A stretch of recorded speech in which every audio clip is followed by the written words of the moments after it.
Zimbabwe ndokumusha zuva nezuva takatakura mitoro, sitariro ichiripo, tikasvika tonobvunza, tikasvika tonobvunza, tikasvika tonobvunza, tikasvika tonobvunza, tikasvika tonobvunza, tikasvika tonobvunza, tikasvika tonobvunza, tikasvika tonobvunza.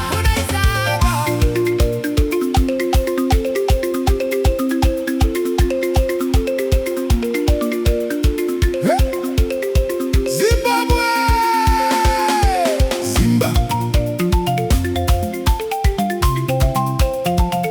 Zimbabwe, Zimbabwe, Zimbabwe, Zimbabwe, Zimbabwe ndakukusha, zuva nezuva takatakura mitoro, asi tariro ichiripo. tikasvika tonobvunza, Kunaisaka, tikasvika tonobvunza, kunaisaka, tikasvika tonobvunza, kunaisaka, tikasvika tonobvunza, kunaisaka, tikasvika tonobvunza, kunaisaka, tikasvika tonobvunza, kunaisaka, tikasvika tonobvunza, kunaisaka. tikasvika tonobvunza. Wee, Mwari ndinzwe kuchema kwangu, misodzi yangu yava rwizi, kurovera Joni kwaiva, kuzama kutsvaga raramo, ndaive kure nemusha wangu, asi ndave chiseko, mwoyo wangu unorwadziwa. Ndinochema ndichiti Ishe achachengeta mumwe ndiani.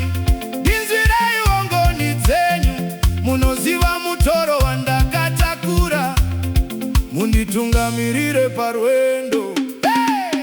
Tikasvika tonobvunza, Kunaisaka, tikasvika tonobvunza, kunaisaka, tikasvika tonobvunza, kunaisaka, tikasvika tonobvunza, kunaisaka. tikasvika tonobvunza, Hey! tikasvika tonobvunza, Hey! tikasvika tonobvunza, Kunaisaka. tikasvika tonobvunza. Hey! Kwandakabva kwava kure ndichitagararamo, asi mutoro wacho unondiremera.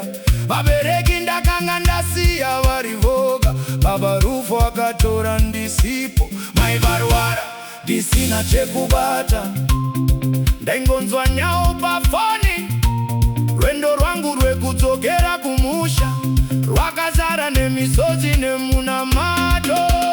Tikasvika tonobvunza, Kunaisaka, tikasvika tonobvunza, kunaisaka, tikasvika tonobvunza, kunaisaka. tikasvika tonobvunza, tikasvika